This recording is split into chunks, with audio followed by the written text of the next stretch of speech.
My name is Sophia Mitchell, and I'm 32 years old. My hands shake uncontrollably as I lock myself in the police station bathroom, tears streaming down my face. I dial the only person I can trust right now. Mom, help me. I'm at the police station. Richard hit me, but he filed a report against me. 2 hours ago, I was preparing a perfect anniversary dinner. Now, I'm staring at bruises forming on my cheek in a grimy mirror. He did what? Mom's voice cracks with shock. A knock on the bathroom door. Mrs. Mitchell, we need your statement now. Mom, you won't believe what he's done this time. Before I continue my story, where are you watching from today? Hit that like and subscribe button if you've ever felt trapped in a situation beyond your control. The journey I'm about to share might seem unbelievable, but every word is my truth. From the outside, my life with Richard Mitchell was a fairy tale. We lived in a sprawling colonial home in Brookline, one of Boston's most prestigious suburbs. 6 bedrooms, 7 bathrooms, a chef's kitchen that belonged in a magazine spread, and gardens that were featured twice in Home and Garden. Richard, at 38, was one of Boston's most successful real estate developers, a man who transformed abandoned warehouses into luxury condos and made millions doing it. We met 7 years ago at the Boston Children's Hospital Charity Gala. I was there representing the small interior design firm where I worked, having donated our services for the event. Richard was a major donor, commanding attention in his perfectly tailored tuxedo. When our eyes met across the room, he made his way directly to me, ignoring several socialites trying to capture his attention. "I've been watching you all evening," he said, his voice deep and confident. "You're the only person here who doesn't seem impressed by all this." He gestured around the opulent ballroom. "I designed the decorations," I replied. "Hard to be impressed by your own work." He laughed, genuinely surprised by my response. Most people were intimidated by Richard Mitchell, heir to the Mitchell Properties fortune. I wasn't trying to be clever or play hard to get, I was simply being honest. That night turned into a dinner date the following evening, which turned into weekend getaways to Nantucket, which led to Richard proposing 6 months later at sunset on his yacht. My mother, Nancy, helped plan our elaborate wedding at the Boston Public Library. 300 guests, a 12-piece orchestra, flowers flown in from Holland. While I was caught up in the whirlwind, Mom pulled me aside during the rehearsal dinner. "Sophia, are you sure about this? It's all happening so fast." "I've never been more sure of anything," I told her, dismissing her concerns as typical mother of the bride jitters. Looking back, I should have noticed how Richard's jaw clenched whenever my mother offered wedding suggestions, how he insisted on approving every detail, from the font on the invitations to which guests could bring +1s. The first 2 years of marriage were blissful, at least that's what I told myself. We traveled to all the right places, winters in street baths, summers in the Hamptons, fall in Paris. Richard was generous with gifts, jewelry from Tiffany's for my birthday, a Range Rover for Christmas, a closet full of designer clothes. I told myself I was lucky. So many women would kill to have what I had. I didn't notice how gradually Richard began checking my phone. How he would frown when I mentioned getting together with college friends. How he suggested I scale back on work projects because we don't need the money and I want you rested and available. Richard came from old Boston money. His father, William Mitchell, built the family business from a single apartment building into a real estate empire. His mother, Catherine, was rarely mentioned and mostly traveled in Europe. His younger sister, Rebecca, seemed perfect on the surface. Princeton graduate, married to successful hedge fund manager Derek, 2 beautiful children. Active in all the right charities. Only years later would I learn the dark reality of the Mitchell family dynamic. My career as an interior designer initially thrived after our marriage. Richard even referred some of his business associates to me. But over time, he began questioning my work commitments. "Do you really need to be at that client meeting? They're paying for your expertise, not your physical presence. That networking event is the same night as my business dinner. I was hoping you'd be there to support me." Gradually, I found myself with fewer clients, more restricted in my professional movements. The first major red flag appeared 3 years into our marriage. Richard had gone through my phone while I was showering and found texts between me and my college friend Laura, where I'd complained about Richard being controlling about a fundraiser I wanted to attend without him. "Who is this bitch telling you I'm controlling?" he demanded, his face inches from mine, my still wet hair dripping onto the bedroom carpet. "It's just Laura. We were just venting. Everyone complains about their spouse sometimes," I tried to explain. He grabbed my wrist so hard it left marks. "I expect loyalty from my wife. Is that too much to ask?" I rubbed my wrist after he let go, shocked more than hurt. "You're hurting me, Richard." His demeanor changed instantly. "I'm sorry, baby. Work stress. You know the Cambridge development is having permit issues." He kissed my wrist gently. "Let me take you to dinner to make up for it." By the next day, I had convinced myself it was nothing. A momentary lapse. We all have bad days, right? Richard's public persona, charming, generous, the perfect husband, contrasted sharply with his private behavior. At social events, he would keep his hand possessively on my lower back, steering me toward some conversations and away from others. He would interrupt when I was sharing an opinion, finishing my thoughts as if I couldn't articulate them myself. What my lovely wife is trying to say is, now, 5 years into our marriage, Richard had decided to host an anniversary dinner party at our home for 20 of his closest business associates. The rules he laid out were explicit. Wear the blue Vera Wang dress I bought you last month. Nothing too revealing, but elegant. Don't bring up politics or that environmental charity you've been researching. Make sure to compliment Margaret on her foundation work, even though we both know it's just tax avoidance. The caterers will handle everything, but you need to appear as if you've had input. People expect a wife who can host. As I listened to his instructions, a chill ran down my spine. When had I become this person? When had I started taking orders instead of making choices? Little did I know, this dinner party would be the beginning of the end of life as I knew it. I spent the entire day preparing for the anniversary dinner party. Despite Richard hiring caterers, florists, and a cleanup crew, he insisted I oversee every detail personally. The menu had to be perfect. Richard had specified Maine lobster for the first course, followed by Wagyu beef with truffle risotto, and a dark chocolate soufflé for dessert.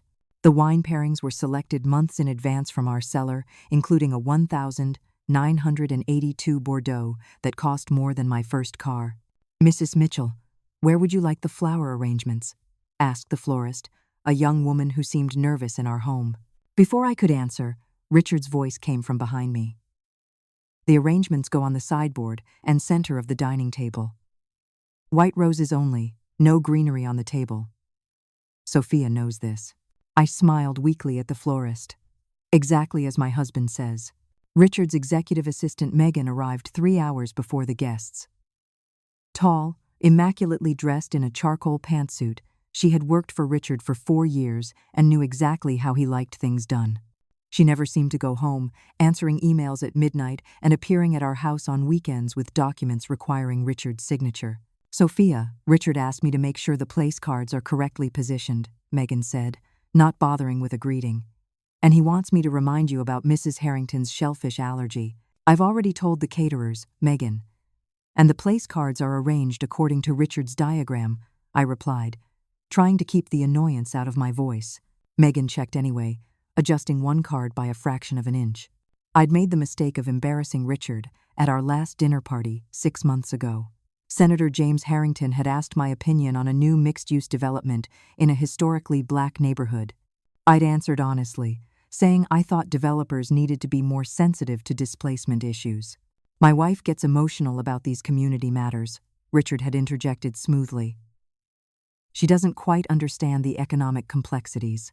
Later that night, after the guests had gone, Richard's mask had slipped. "Don't ever contradict me in front of people like Harrington again," he had hissed, cornering me in our bedroom.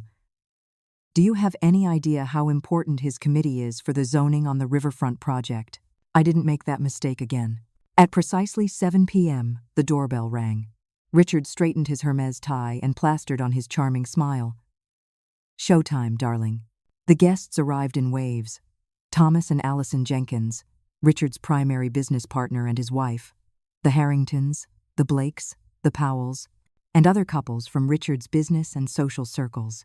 I greeted each one warmly, accepted compliments on our beautiful home, and played the perfect hostess while Richard poured drinks and discussed property values and investment opportunities. "Sophia, the house looks magnificent," Allison Jenkins said, air-kissing both my cheeks. "You have such a gift." "Thank you, Allison." "How is Madison enjoying Princeton?" I asked, referring to their daughter who had just started college. Allison began, but was interrupted by the doorbell. To my surprise, it was Richard's sister Rebecca and her husband Derek. They weren't on the guest list. "Rebecca!" "What a lovely surprise," I said, genuinely pleased to see my sister-in-law. Richard appeared behind me, his hand gripping my waist slightly too tight. "Becca, Derek. I didn't realize you were in town." "Last-minute trip," Rebecca explained, kissing her brother's cheek. "Mom mentioned your anniversary dinner, and we thought we'd surprise you." The tension in Richard's shoulders was apparent only to me. He and Rebecca maintained a polite relationship in public, but there was always an undercurrent I couldn't quite identify. Dinner proceeded with practiced precision.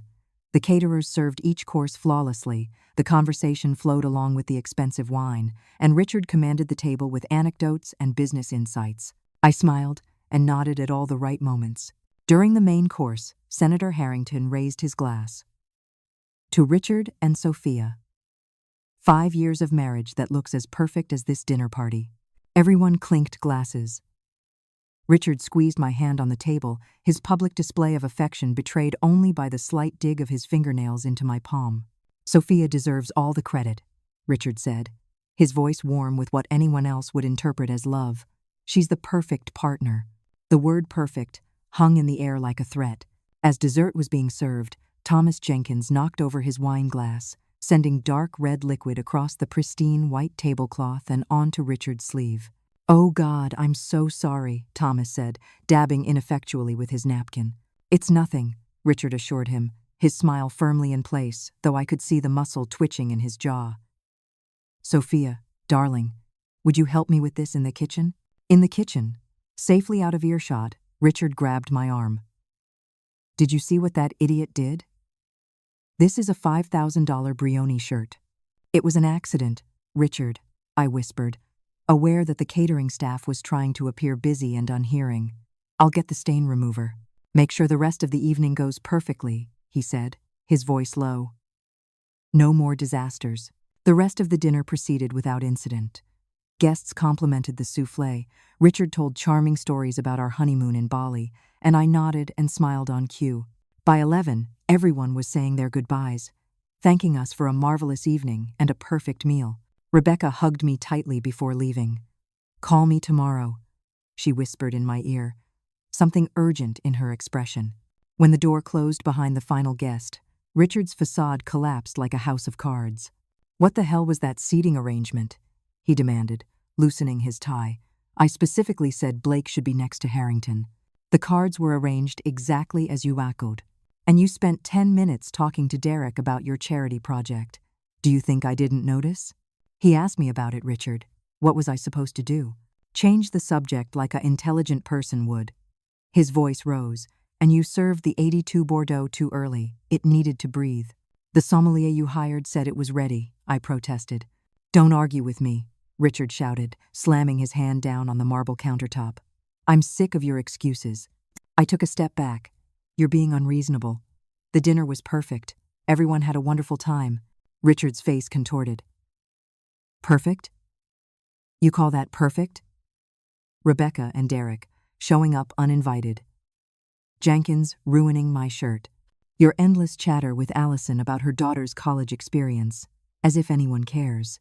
"Richard, please calm down," I said, feeling the familiar knot of fear forming in my stomach. "Don't tell me to calm down in my own house."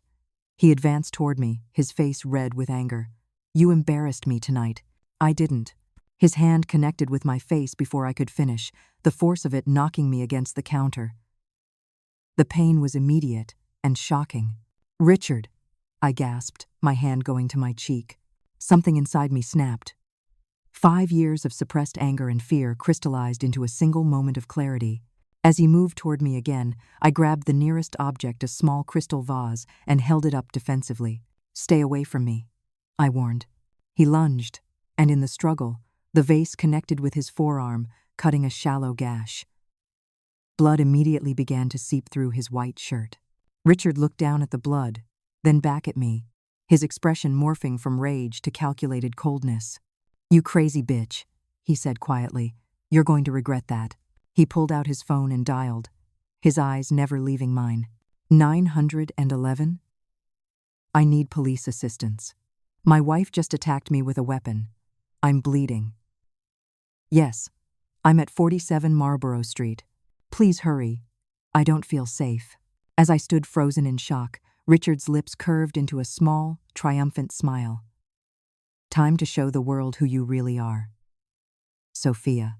The police station smelled like industrial cleaner and stale coffee. I sat on a hard plastic chair in a sterile interview room, fluorescent lights buzzing overhead.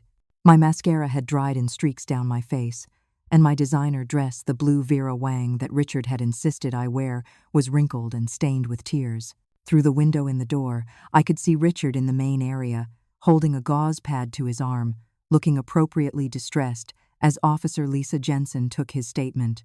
Richard had switched completely into victim mode, shoulders slightly hunched, voice quiet and shaken, occasionally running his hand through his perfectly styled hair as if deeply traumatized. "He's claiming you attacked him unprovoked after a dinner party," Officer Jensen had told me earlier, her voice neutral but her eyes skeptical. "Says you have a history of emotional instability." "That's not what happened," I had tried to explain. "He hit me first." "Look at my face." The officer had noted the redness on my cheek but commented, "Could be from crying, Mrs. Mitchell." Richard, meanwhile, had a visible wound evidence. The narrative was already forming in the officers' minds. Upset wife, too much wine, domestic disagreement, violent outburst. As I watched through the window, I saw Richard's business associate Bradley Harrington stride into the station. Bradley wasn't just a real estate investor, he was a former prosecutor for Suffolk County. He clapped Richard on the shoulder and spoke intensely with the desk sergeant.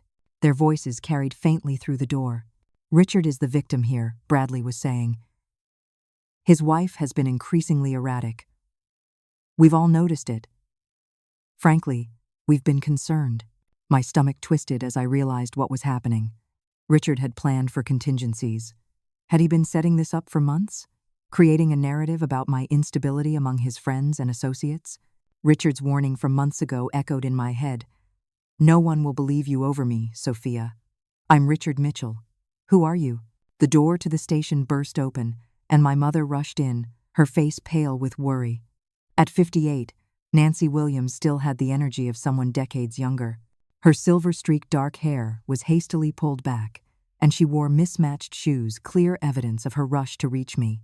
"Where is my daughter?" she demanded at the desk. When she spotted me through the interview room window, she pushed past an officer to reach me, then gasped when she saw my face. "Oh my God, Sophia," she whispered, touching my cheek gently. The bruise was darkening now, unmistakable. Richard immediately intercepted, his arm still bandaged. "Nancy, I'm so sorry about this. Sophia needs help. I've been trying to get her to see someone for her anger issues, but..." "Anger issues?" My mother's voice rose. "Look at her face. You monster." "Mom," I cautioned, aware of the officers watching us. Richard's expression was perfectly calibrated to convey concern mixed with resignation. "Nancy, I know you want to protect her. I do too, but enabling her won't help." "You manipulative bastard," Nancy hissed. Bradley Harrington stepped forward. "Mrs. Williams, I'd advise against making accusations. There are witnesses to Sophia's attack." "What witnesses?" I asked, bewildered.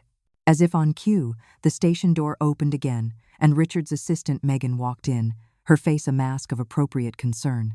"I came as soon as you called, Richard," she said. Then, turning to the desk sergeant, "I'm Megan Crawford, Mr. Mitchell's executive assistant. I was just leaving the house when the incident occurred." I saw everything. A cold wave of dread washed over me. Megan had left hours before anything happened, but it would be her word against mine, and she was completely loyal to Richard. A young female officer approached our group. Her nameplate read Wilson. She was petite with close-cropped dark hair, and observant eyes that moved from Richard's bandaged arm to my bruised face. "Mr. Mitchell, we'll need Miss Crawford's statement," Officer Wilson said. "Mrs. Mitchell, we need to continue your interview as well." "Officer," Richard said smoothly, "our home security system captured the entire incident. I've asked my security company to send the footage." My heart sank. The cameras. I'd forgotten about the elaborate security system Richard had installed last year, cameras in every room except the bathrooms. But then a flicker of hope. The footage would show what really happened. Until I remembered, Richard controlled the security system from his phone. He could access, edit, or delete footage at will. In the interview room with Officer Wilson, I tried to tell my story coherently, but the words tumbled out in a disorganized mess. "We've been married 5 years. He started controlling me gradually. The dinner party was supposed to be perfect. He hit me first. I just defended myself." Officer Wilson took notes silently, occasionally asking clarifying questions. Unlike Officer Jensen, she didn't seem to have decided my guilt in advance. "Mrs. Mitchell, do you have anyone who can corroborate your version of events? Anyone who has witnessed aggressive behavior from your husband before?" I thought of all the carefully orchestrated social interactions, the private nature of Richard's abuse, how he had systematically isolated me from close friends. "No," I admitted.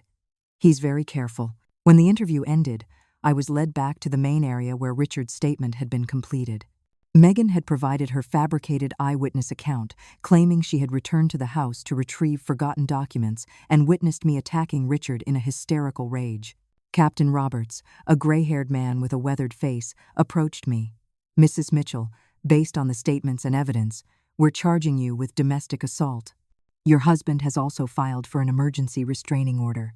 "What?" I gasped. "But he's the one who hit me." My mother stepped forward. "Captain, look at my daughter's face. She's the victim here." "Mrs. Williams," Captain Roberts said firmly, "redness on the cheek can result from many things. Mr. Mitchell has a 3-inch laceration requiring stitches and multiple witnesses attesting to your daughter's attack." "Witnesses who are on his payroll," my mother retorted. Bradley Harrington intervened. "Captain, Richard doesn't want to press charges. He simply wants Sophia to get the help she needs." Richard nodded solemnly. "I love my wife. I just don't feel safe around her right now." The performance was masterful. To anyone who didn't know better, Richard was the concerned, wounded husband, trying to protect himself while still looking out for his troubled wife. "You're being released to your mother's custody," Captain Roberts told me. "The restraining order prevents you from returning to your home or contacting Mr. Mitchell. You'll need to appear before a judge on Monday morning." As we prepared to leave, Richard approached me, staying just far enough away to comply with the restraining order. "Sophia," he said, his voice gentle but his eyes cold, "I hope you get the help you need." Then, in a whisper meant only for me, "Now everyone will see who you really are." As my mother led me out of the station, I felt my world collapsing around me. In the span of a few hours, I had become the villain in my own life story. My mother's apartment in Jamaica Plain was worlds away from the Brookline mansion I'd called home for 5 years. The 2-bedroom unit was cozy and cluttered, filled with books and the art projects of her elementary school students.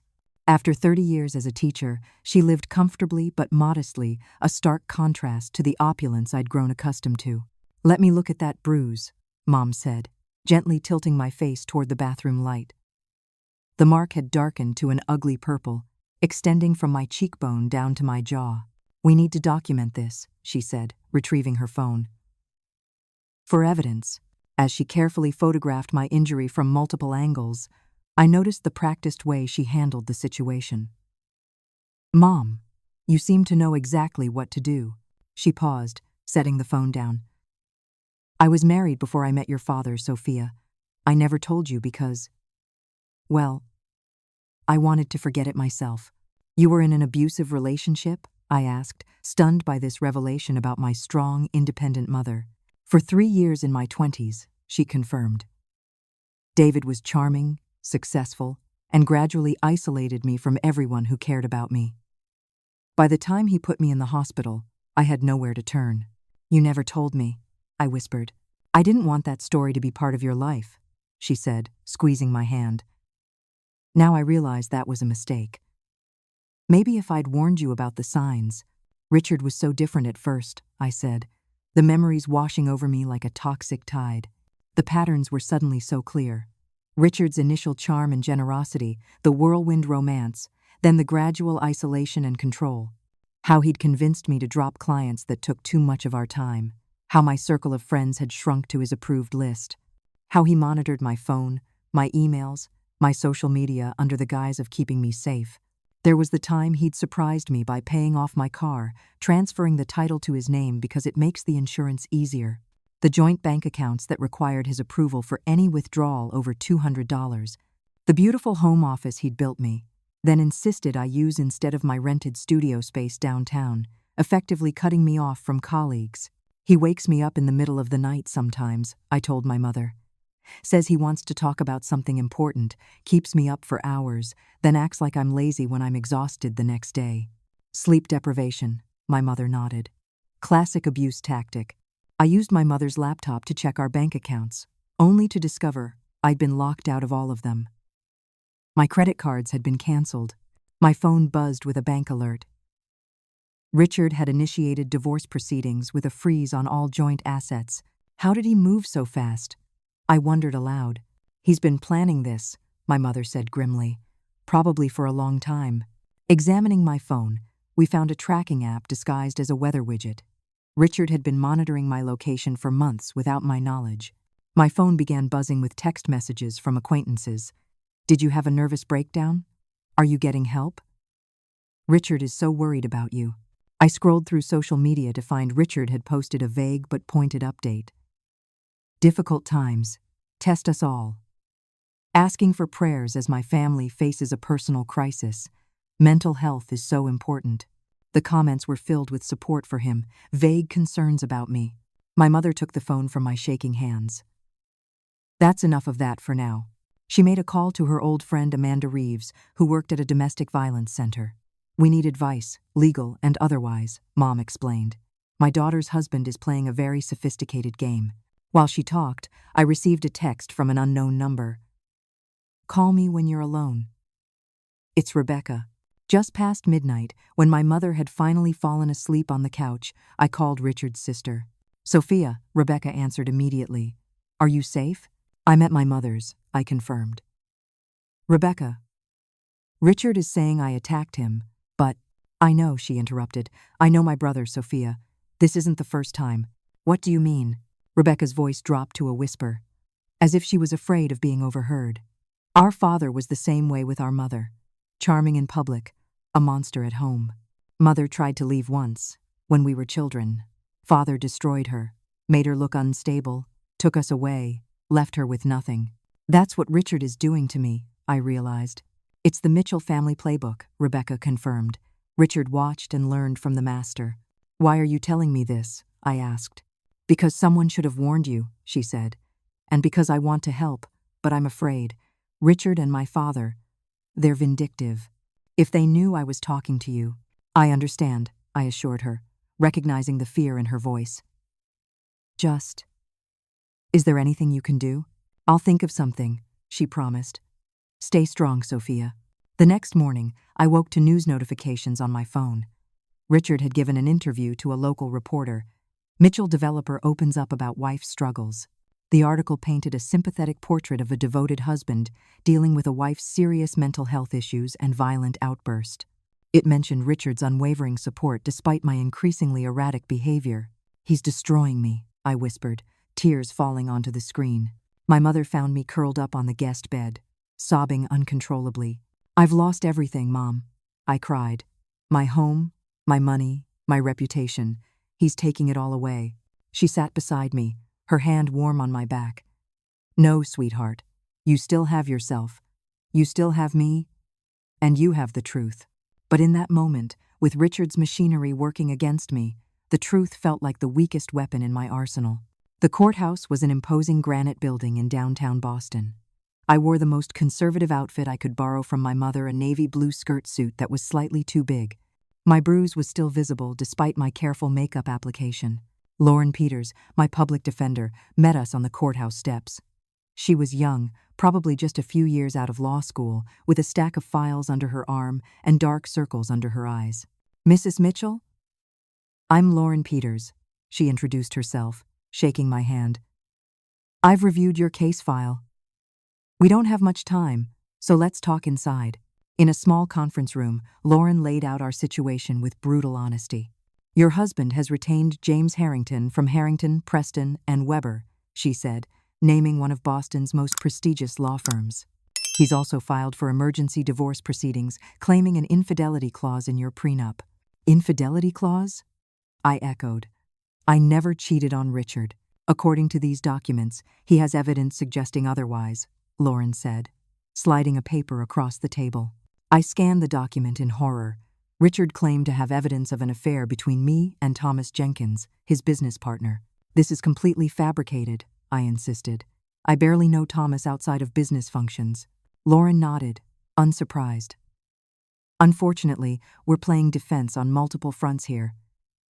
The domestic violence charge, the restraining order, and now the divorce proceedings.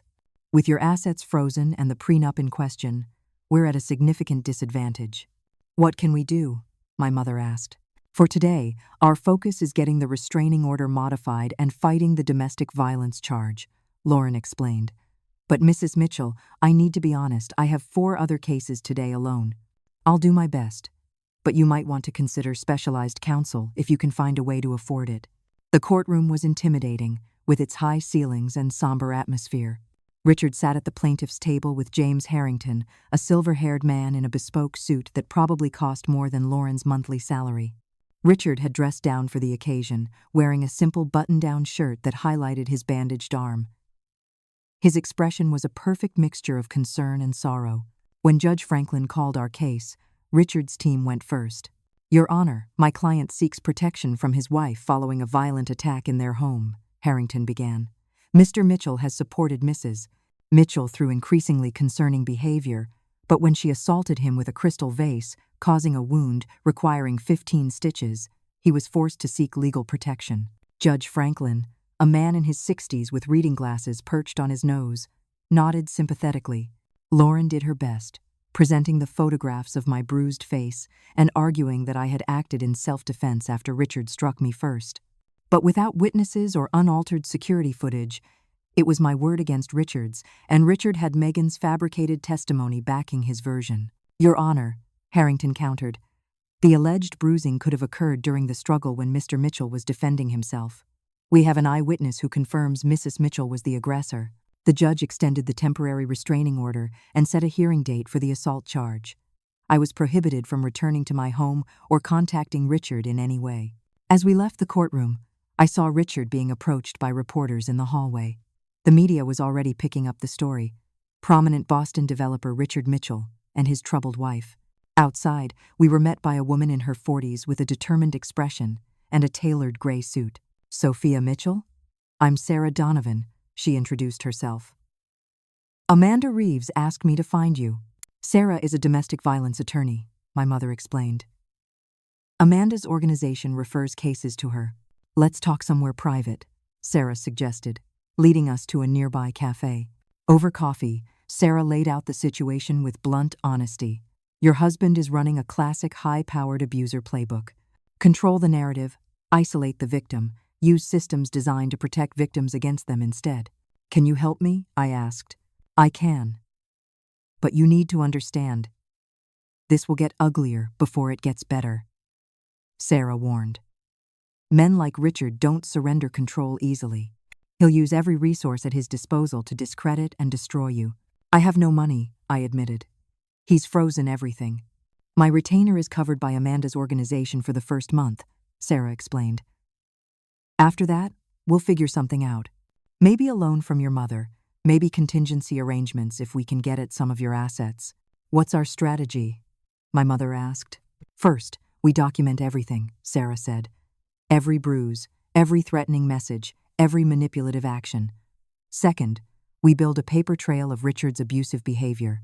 Third, we find witnesses someone must have seen something over 5 years. Richard's very careful," I cautioned. "Even careful men make mistakes," Sarah assured me. "Especially men who believe they're untouchable." As we discussed strategy, my phone buzzed with a notification. Richard had filed a motion requesting I undergo a psychological evaluation, claiming I had demonstrated unstable and unpredictable behavior that suggests underlying mental health issues. He's trying to have me declared mentally incompetent, I realized, horror washing over me. Standard tactic. Sarah nodded. We'll fight it. As we left the cafe, my phone buzzed again. An unknown number. Drop the case or everyone sees the videos. You know which ones. I showed Sarah the message, my hands shaking. What videos? She asked.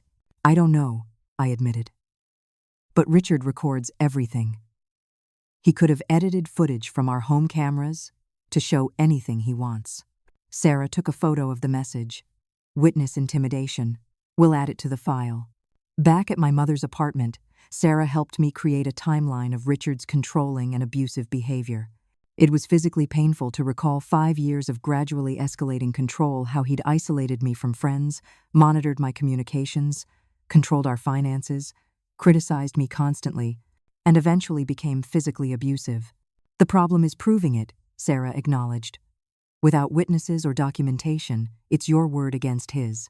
And he has all the power, I said softly. For now, Sarah corrected. But power can shift, Sophia. Our job is to shift it back to you. As Sarah left, she handed me a business card with her cell phone number handwritten on the back. Call me anytime, day or night. I mean that. You're not alone in this fight. For the first time since that terrible night, I felt a glimmer of hope. Richard had the money, the connections, and the influence, but now, I had someone in my corner who understood what we were up against. That night, lying in my mother's guest bed, I tried to imagine a future beyond Richard's shadow. It seemed impossible that I had once loved him, had once believed in our perfect life. The realization of how completely I'd been manipulated was almost as painful as the abuse itself. My phone buzzed with another text from an unknown number. Sleep well, Sophia. While you still can. I deleted the message, turned off my phone, and stared at the ceiling, wondering what new attack tomorrow would bring. The morning news showed Richard sitting in a tastefully appointed office, looking appropriately somber as he spoke with journalist Diane Wells, known for her sympathetic interview style. I've struggled with whether to speak publicly, Richard said, his voice catching slightly. But after the rumors and speculation, I felt I needed to address this for both our sakes. Take your time, Wells encouraged gently. Sophia is an amazing woman, Richard continued, eyes downcast.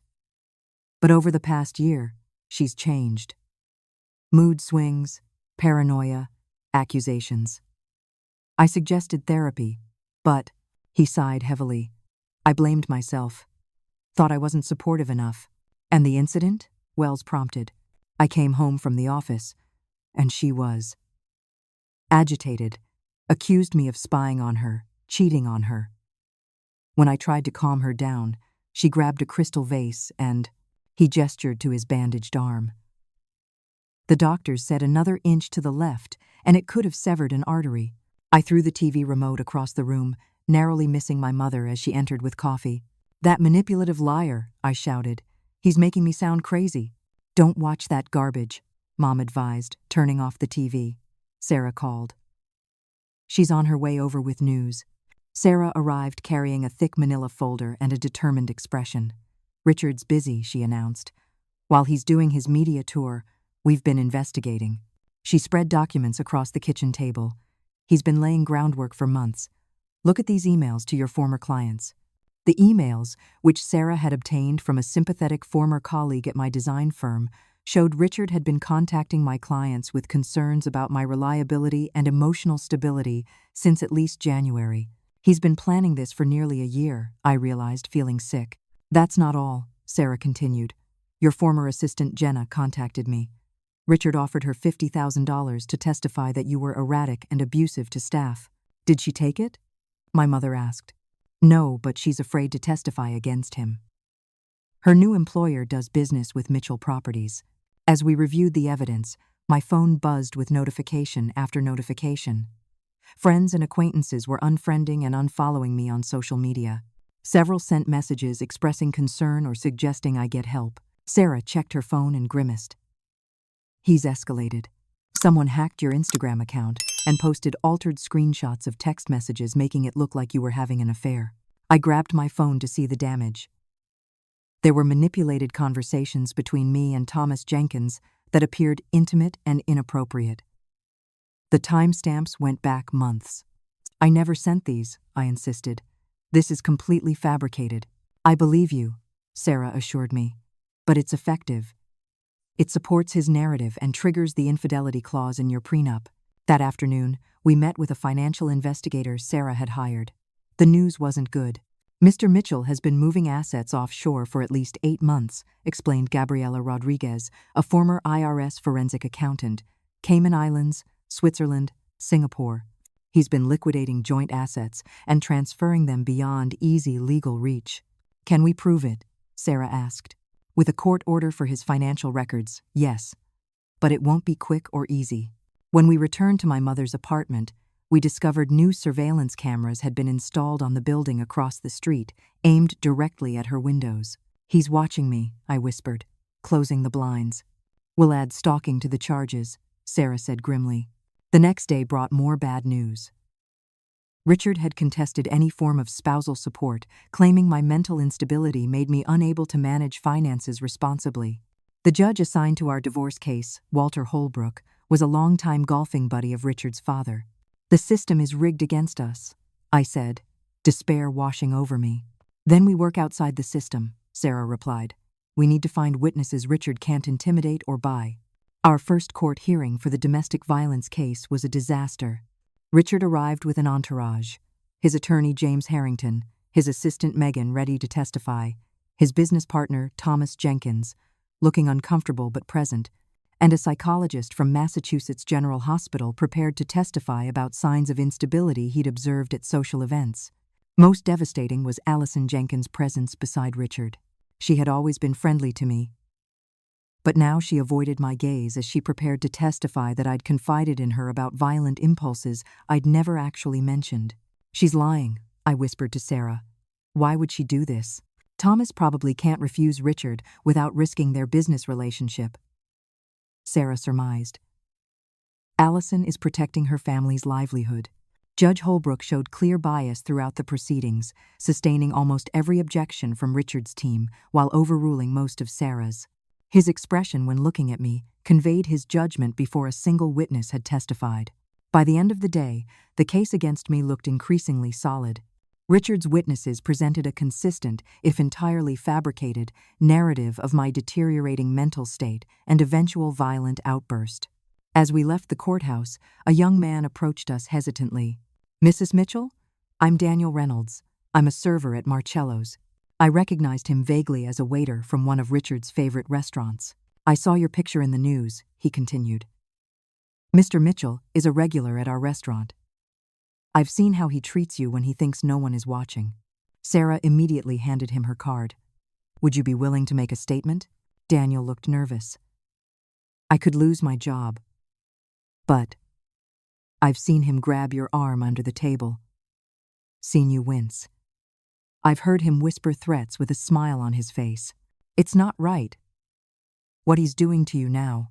This small act of courage from a virtual stranger brought tears to my eyes. Thank you, I managed. There are others, Daniel added. Staff at the country club, the valet at your building, the massage therapist at the spa you both use. We see things. For the first time, I realized that while Richard had been careful, he hadn't been perfect. There were witnesses to his behavior, people he considered so insignificant he hadn't bothered to hide his true nature from them. Sarah spent the next days tracking down these invisible witnesses, service workers who had observed Richard's controlling and abusive behavior over the years. Many were afraid to come forward, worried about losing jobs or facing retaliation, but a few agreed to provide statements. Then came an unexpected ally. A woman named Melissa Parker contacted Sarah, identifying herself as Richard's ex-girlfriend from before he met me. He had me sign an NDA after our breakup, Melissa explained when we met at Sarah's office. But after seeing what he's doing to you, I can't stay silent, NDA be damned. Melissa described a pattern of behavior identical to what I had experienced. Love bombing, followed by isolation, control, and eventually physical abuse. I was lucky, she said. My brother is a police officer. When Richard realized he couldn't intimidate me through the system, he offered a settlement and the NDA. I took it to escape him. Her testimony would establish a pattern of abuse that predated our relationship, undermining Richard's claims that I was the unstable one. The most significant breakthrough came when Rebecca finally agreed to testify about the Mitchell family history of abuse. My father did the same to my mother, she confirmed in a sworn statement. Richard witnessed it growing up. He learned how to manipulate systems, how to present himself as the victim while actually being the abuser. With new witnesses and evidence mounting, Sarah filed a motion for a new judge, citing Judge Holbrook's conflict of interest. To our surprise, he recused himself, and our case was reassigned to Judge Catherine Winters, known for her fair handling of domestic violence cases. Richard's response was immediate and frightening.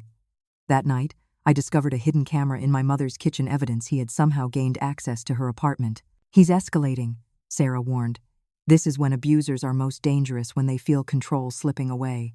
Using the discovery process, Sarah subpoenaed the security footage from our home on the night of the incident. Richard's attorneys fought vigorously, but Judge Winters ruled in our favor. The footage has been corrupted, Richard's team claimed when the deadline approached. Sarah was prepared. She had already hired Benjamin Taylor, a digital forensics expert who specialized in recovering deleted or altered data. If the footage existed at all, I can find traces of it, Benjamin promised. And if it was altered, I can prove that too. As the legal battle intensified, Richard grew more desperate. I began receiving explicit threats from untraceable numbers. My mother's car was vandalized. Richard was spotted driving by her apartment despite the mutual restraining order. One evening, walking to my car in the parking garage after a meeting with Sarah, I was approached by a hooded figure. Before he could reach me, a security guard rounded the corner, and the man fled. The police finally took the threats seriously when Sarah presented them with the cumulative evidence of stalking, intimidation, and harassment. Detective Elena Martinez was assigned to the case, providing us with our first real ally in law enforcement. This is textbook escalating abuser behavior, Detective Martinez acknowledged. We'll increase patrols in your mother's neighborhood. Meanwhile, I began therapy with Dr. Claire Fisher, a psychologist specializing in domestic abuse recovery. What you're experiencing is common among abuse survivors, Dr. Fisher explained. The self-doubt, the shame, the fear that no one will believe you.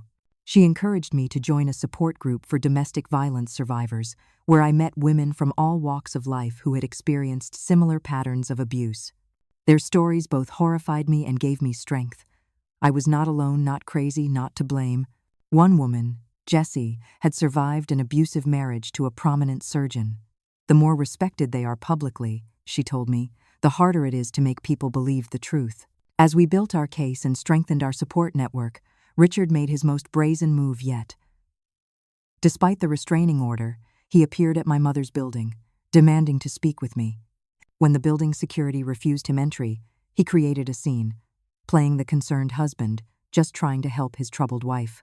Someone called the police, and Richard was arrested for violating the restraining order. He was released on bail within hours, but the incident marked a turning point. Richard had finally made a mistake that couldn't be easily explained away, and we were ready to capitalize on it. Daniel Reynolds became our most valuable initial witness. The young server not only provided his own testimony about Richard's controlling behavior at Marcello's restaurant, but connected us with other service workers who had observed similar incidents. Mr. Mitchell treats staff like we're invisible, Daniel explained. He doesn't bother hiding his true nature from people he considers beneath him. Through Daniel, we met Emma, a bartender who had witnessed Richard grip my wrist under the table until I winced. Javier, a valet who had seen Richard berate me in the parking garage when they thought they were alone. And Sophia, a housekeeping staff member at our country club who had once found me crying in the ladies' lounge after Richard had threatened me during a charity event. These witnesses weren't in Richard's social circle.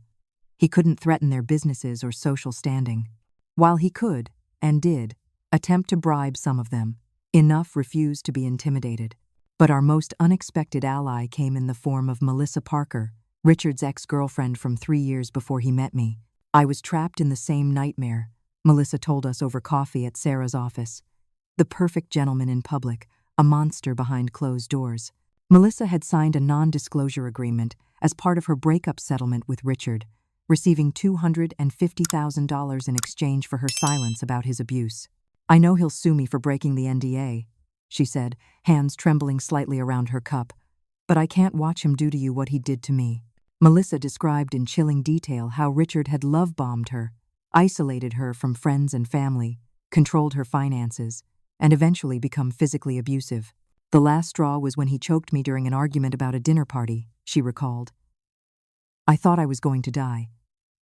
My brother is a police officer in Cambridge. He helped me escape and negotiate the NDA."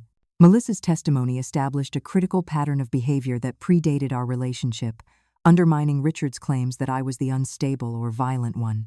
Then came the breakthrough we'd been waiting for. After weeks of pressure, Rebecca finally agreed to formally testify against her brother. "I can't stay silent anymore," she told us, sitting in Sarah's office with her husband Derek by her side. "Not just for you, Sophia, but for my own children. This cycle has to stop." Rebecca provided a detailed account of the Mitchell family dynamics. William Mitchell's systematic abuse of their mother, Catherine, Richard's witness and participation in that abuse, and the family's code of silence. "My father did to my mother exactly what Richard is doing to you," Rebecca explained. "Complete control, public humiliation disguised as concern, isolation from friends and family. When she finally tried to leave, he destroyed her. Took us away. Claimed she was unstable and abusive. Left her with nothing." "Did Richard abuse you too?" Sarah asked gently. Rebecca hesitated, then nodded. "Not like our father abused our mother, but yes, he learned early that he could control me through fear. Even now, I'm terrified of what he'll do when he learns I've testified." "We'll protect you," Sarah promised. With mounting evidence and credible witnesses, Sarah filed a motion for a new judge, citing Judge Holbrook's conflict of interest through his connection to Richard's father. To our surprise and relief, Judge Holbrook recused himself without a fight. Our case was reassigned to Judge Catherine Winters, a respected jurist known for her fair handling of domestic violence cases and immunity to social or financial pressure. "This is a major victory," Sarah told us. "Judge Winters will evaluate the evidence without bias." Richard's response to losing his judicial advantage was immediate and frightening. That evening, my mother discovered a small camera hidden in a smoke detector in her kitchen, evidence that someone had entered her apartment and planted surveillance devices.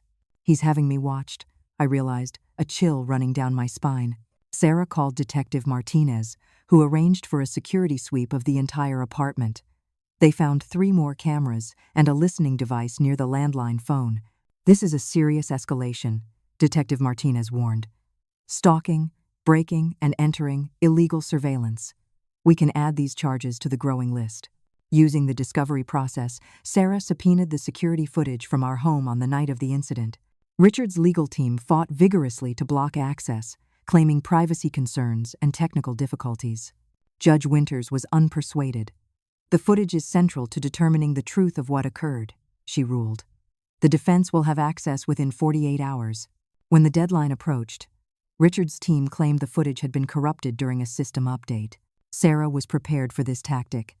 She had already retained Benjamin Taylor, a digital forensics expert specializing in recovering deleted or altered data. "Even if they deleted or modified the original files, there will be traces in the system," Benjamin explained. "Digital evidence leaves fingerprints." Benjamin gained court-ordered access to our home security system. Despite Richard's technical team's efforts to obstruct him, Benjamin recovered partial footage from the night in question. "It's been tampered with," Benjamin confirmed. "But I found fragments of the original recording in the backup cache. It clearly shows Mr. Mitchell striking Miss Mitchell first, before she grabbed the vase in self-defense. The recovered footage wasn't perfect, but it directly contradicted Richard's claim that I had attacked him unprovoked and proved he had deliberately altered evidence. As our legal position strengthened, Richard grew increasingly desperate. I began receiving explicit threats from untraceable numbers. "Drop the case or everyone at your mother's school sees what a whore you are. Accidents happen to people who don't know when to stop. Is your mother's apartment building up to fire code? Be ashamed to find out the hard way." My mother's car was vandalized in her school parking lot, the word liar scratched into the paint. Twice, Richard was spotted driving slowly past her apartment despite the restraining order. The escalating threats culminated in a terrifying encounter. After a late meeting with Sarah, I was walking to my car in the parking garage when a hooded figure approached me from between vehicles. Before he could reach me, a security guard rounded the corner, and the man fled. Security cameras captured only a grainy image of someone in a dark hoodie. "He's hired someone to intimidate you," Detective Martinez concluded after reviewing the footage. "This crosses a line from harassment to potential assault." With Martinez's help, we obtained increased police protection. My mother and I temporarily relocated to a secure apartment provided by a domestic violence organization. Throughout this period, I continued therapy with Dr. Claire Fisher, who helped me process the trauma and rebuild my sense of self. Recovery isn't linear, Dr. Fisher reminded me during one particularly difficult session. Some days you'll feel strong, others you'll feel like you're back at square one. Both are valid. She encouraged me to join a support group for domestic violence survivors, where I met women from all walks of life with stories disturbingly similar to mine. The wealthy doctor's wife, whose bruises were hidden beneath designer clothes, the young mother, whose abuser was a respected community leader, the corporate executive whose husband controlled every aspect of her life while maintaining a public image of progressive support. Their stories both horrified me and gave me strength. I was not alone, not crazy, not to blame. Sarah implemented an aggressive legal strategy, filing motions to freeze Richard's assets pending investigation of financial fraud, requesting a psychological evaluation of Richard based on the pattern of abusive behavior, and demanding full disclosure of all communication between Richard and his witnesses. Richard's legal team, caught off guard by our counterattack, began making mistakes. During a deposition, Megan contradicted her earlier statement about returning to the house on the night of the incident, unable to explain how she entered without being captured on the security cameras. Thomas Jenkins, looking increasingly uncomfortable with his role in Richard's scheme, avoided direct questions about the alleged affair and refused to make definitive statements under oath. Even Richard himself showed cracks in his carefully constructed facade. During a court hearing, when Judge Winters questioned him directly about the discrepancies in the security footage, he lost his composure momentarily, snapping, "She drives people to extremes with her behavior." The outburst, though brief, revealed the anger simmering beneath his controlled exterior. As we gained momentum, Richard made his most brazen move yet. Despite the restraining order, he appeared at my mother's building, demanding to speak with me. "I'm concerned about my wife's welfare," he told the building security. "Her mother is enabling her delusions, instead of getting her the help she needs." When security refused him entry, he created a scene in the lobby, playing the concerned husband just trying to help his troubled wife. Someone called the police, and Richard was arrested for violating the restraining order. He was released on bail within hours, but the incident marked a turning point. Richard had finally made a mistake that couldn't be easily explained away. His mask had slipped in public, and we were ready to capitalize on it. As we prepared for the final phase of our legal battle, I reflected on how far I'd come from that terrified woman crying in the police station bathroom. I was still afraid, still traumatized, still faced with an uncertain future, but I was no longer alone, no longer silenced, no longer allowing Richard to define my reality. For the first time, I dared to believe I might actually win. "Time to fight fire with fire," Sarah announced during a strategy session in her office. Her desk was covered with documents, legal pads filled with notes, and cups of half-drunk coffee. "Richard wants a war? Let's give him one." Our counteroffensive began with filing a comprehensive lawsuit against Richard for years of documented abuse. The complaint ran to 78 pages, detailing incidents of physical, emotional, financial, and psychological abuse, with supporting evidence from our growing list of witnesses. "We're not just defending you anymore," Sarah explained. "We're forcing Richard to defend himself." We hired Vanessa Diaz, a forensic accountant specializing in high-asset divorces and hidden wealth. "Your husband has been busy," Vanessa told us after her preliminary investigation. "I've identified accounts in the Cayman Islands, Switzerland, and Singapore. He's been moving assets offshore for at least a year, preparing for this moment." With Judge Winter's approval, Vanessa gained access to Richard's financial records, uncovering a complex web of shell companies and nominee accounts designed to hide millions in assets.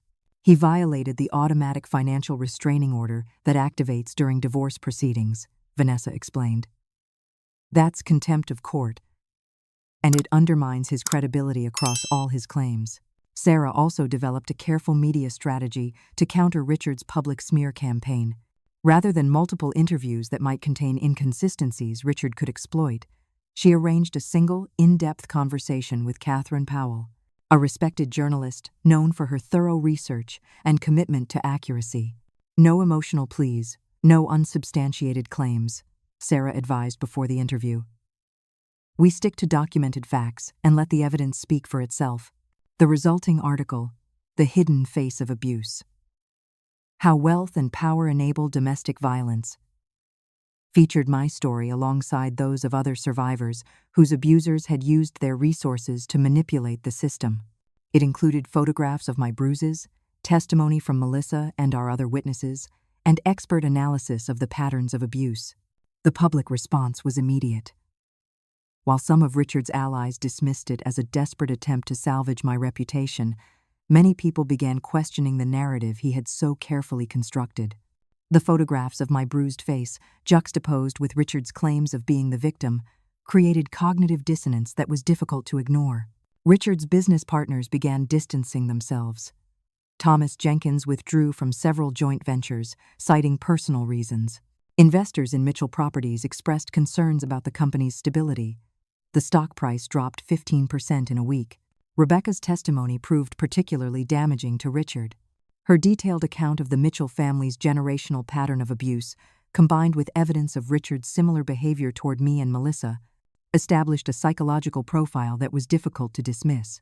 Richard isn't an anomaly, Dr. Fisher explained in an affidavit supporting our case.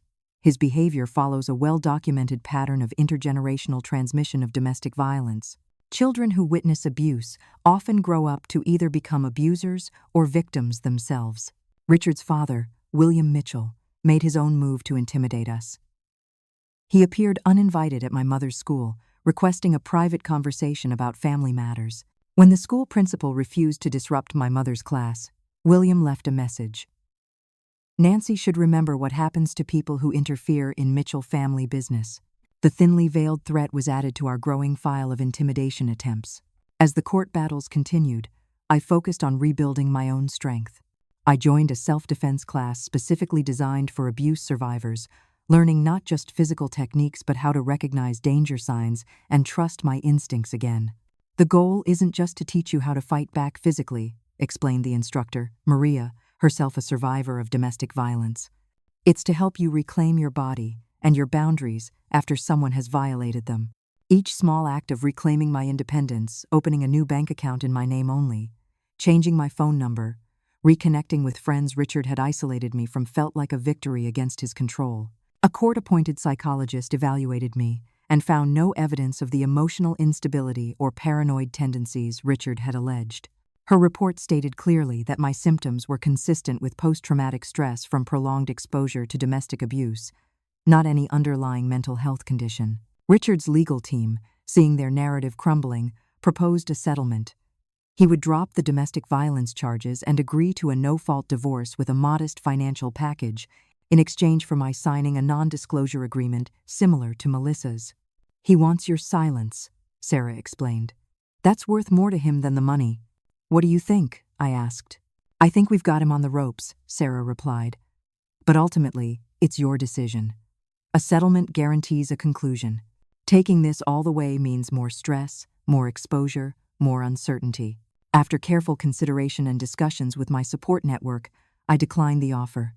I won't be silenced, I told Sarah. Not for any amount of money. Richard's response was predictable. He hired a private investigator to follow me, attempting to catch me in compromising situations or speaking with witnesses in ways he could characterize as witness tampering. The investigator was spotted by Detective Martinez's officers and warned about harassment and obstruction of justice. Our most significant break came from an unexpected source. An anonymous package arrived at Sarah's office containing financial records, proving Richard had committed tax fraud by significantly underreporting income from several property developments.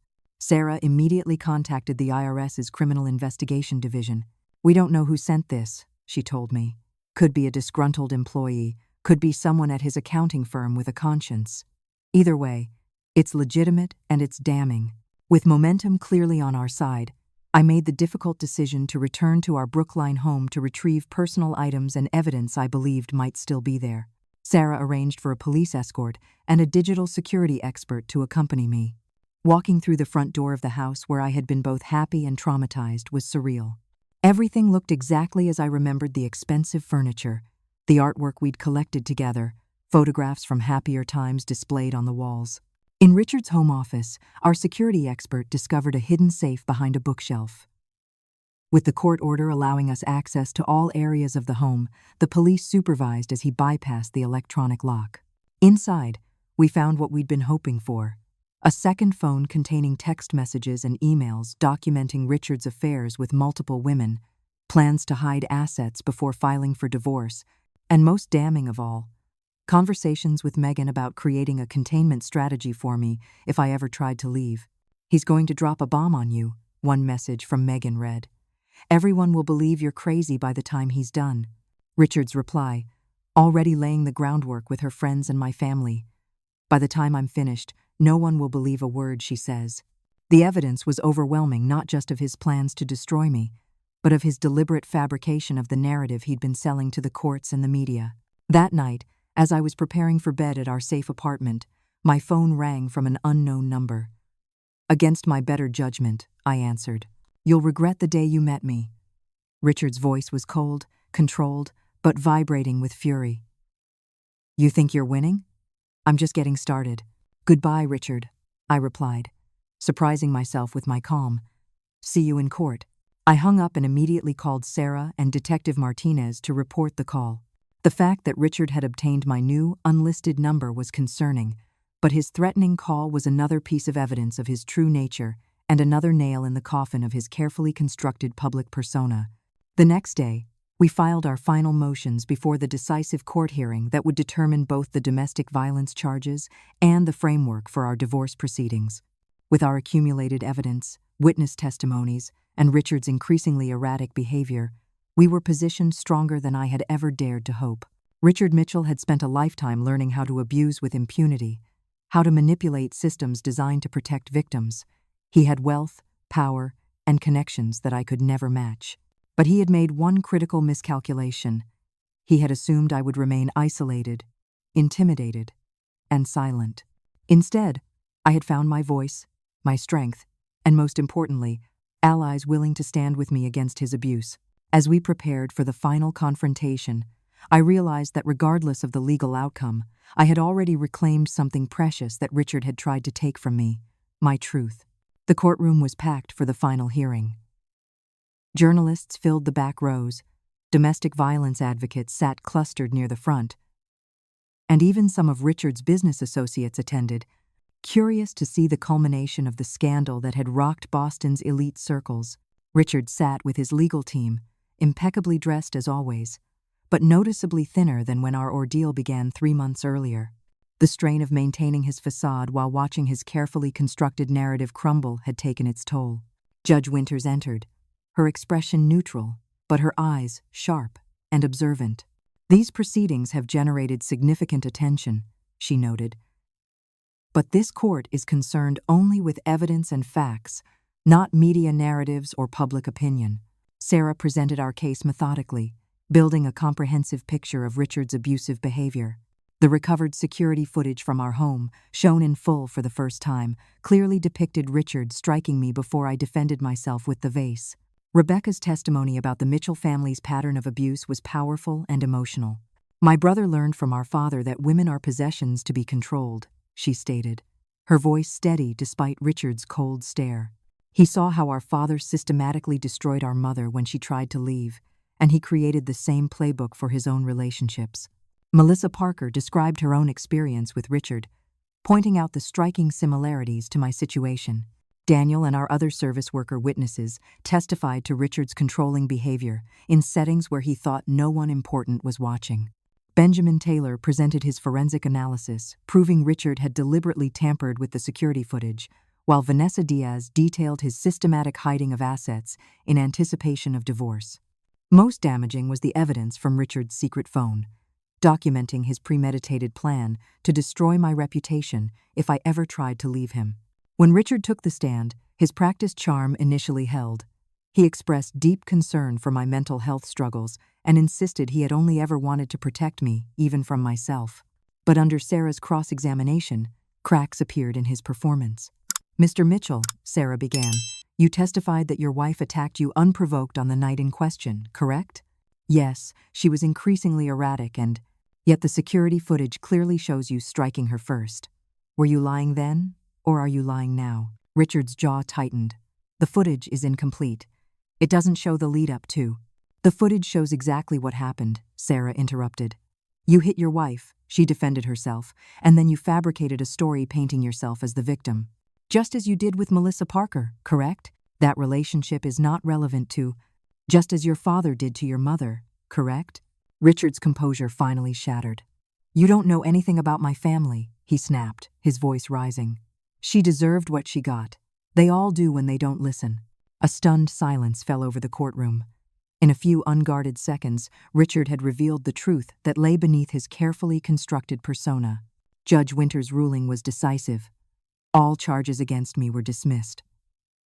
Richard was charged with assault, perjury, evidence tampering, and violating the restraining order. The divorce proceedings would continue under the supervision of the court, with temporary financial support awarded to me immediately. The court finds clear and convincing evidence that Mr. Pinstavad action near. Mitchell has engaged in a systematic pattern of domestic abuse, followed by an equally systematic attempt to manipulate the legal system to continue that abuse, Judge Winters stated. This court will not be party to such manipulation. Richard was led away to be processed on the criminal charges, his expression a mixture of shock and fury. His father, who had attended the hearing to support him, left without acknowledging Rebecca or me. Outside the courthouse, Sarah addressed the waiting media with a brief statement. "Today's ruling affirms what we have maintained throughout, that Sophia Mitchell is a survivor of domestic abuse who had the courage to stand against a powerful abuser. We hope this case empowers other survivors to come forward and seek justice." The aftermath unfolded gradually. Richard was released on bail pending his criminal trial, but the damage to his reputation and business was substantial. Mitchell Properties stock continued to fall as investors withdrew. Several development projects were suspended as partners backed out. The divorce settlement, finalized 3 months later, awarded me half of our marital assets, significantly more than Richard had intended to provide. The financial forensics team recovered much of the money he had hidden offshore, though some remained beyond reach in countries with strict banking secrecy laws. I used my portion of the settlement to establish a new interior design business with my mother as a partner. Nancy, who had taken early retirement from teaching to support me through the ordeal, discovered she had a talent for the business side of design. My therapy with Dr. Fisher continued, addressing not just the trauma of Richard's abuse but the deeper patterns that had made me vulnerable to his manipulation in the first place. "You've survived something incredibly difficult," Dr. Fisher told me during one session. "That survival is something to be proud of, but healing is a separate journey. Give yourself permission to feel everything, the anger, the grief, the relief, even the moments when you miss aspects of your old life." I joined an advocacy group for domestic violence survivors, sharing my story with others still trapped in abusive relationships. The combination of wealth and domestic violence created particular challenges for victims who often faced the same barriers I had: financial control, social isolation, and abusers with the resources to manipulate legal and social systems. 1 year after the night that changed everything, I spoke at a fundraiser for the Domestic Violence Center that had helped me. "Abuse thrives in silence," I told the audience. "The most powerful weapon in an abuser's arsenal is isolation, making you believe you are alone, that no one will believe you, that you have nowhere to turn. Breaking that isolation is the first step toward freedom." Richard's criminal trial resulted in a guilty plea to reduced charges, with a sentence of probation and mandatory counseling rather than jail time. The Mitchell family connections still carried weight, even if diminished. I felt a complex mixture of emotions about the outcome. Part of me wanted harsher consequences for Richard, but another part recognized that the true victory was my freedom and the public acknowledgement of what he had done. Rebecca and I maintained a close relationship. Her courage in testifying against her brother had cost her relationship with her parents, but had also freed her from the family's toxic dynamics. "We're breaking the cycle," she told me during a dinner at my new apartment. "For ourselves and for the next generation." A few months after settling into my new home, a modest but bright apartment in Cambridge, far from the Brookline mansion, I received a call from a woman named Julia. "I'm dating someone," she said hesitantly. "Richard Mitchell. Some things he's said, some behaviors. I found articles about your case online. I'm scared." As I listened to her description of the early warning signs I had once ignored, I felt a profound sense of purpose. My ordeal had been brutal, but if it helped even one person escape the fate I had endured, perhaps it held meaning beyond my own healing. "You're not crazy," I assured her. "You're not alone, and you deserve better." After we talked, I sat on my small balcony, watching the sunset over the Charles River. My life now bore little resemblance to the one I had shared with Richard. My new home was smaller, my clothes less expensive, my social circle completely transformed. Yet I was more genuinely myself than I had been in years, free to make choices, to have opinions, to exist without constant fear and calculation. The journey from victim to survivor had been arduous, but sitting there in the fading light, I felt something I had thought lost forever: peace. The road ahead still held challenges. Flashbacks and nightmares still disrupted my sleep occasionally. Trust remained difficult. The legal, financial, and emotional aftermath of abuse continued to require navigation. But for the first time since that desperate phone call from the police station bathroom, I could envision a future defined by possibility rather than fear. Not because the trauma had disappeared, but because I had learned I was strong enough to carry it while still moving forward. As the last light faded from the sky, I made a silent promise to the woman I had been and the woman I was becoming. The story of my life would no longer be written by someone else's hand. I hope my story has given you some insight into the complex reality of domestic abuse and the challenges survivors face in seeking justice and healing. If you're going through something similar, please know you're not alone. There is help available, and a future beyond abuse is possible. If this story resonated with you, please like, subscribe, and share to help others who might be suffering in silence. Have you ever known someone in an abusive relationship or noticed warning signs that concerned you? Share your thoughts in the comments below. Your support means everything to those who are still finding their voice. Thank you for listening, and remember, your story matters, your truth matters, and you are stronger than you know.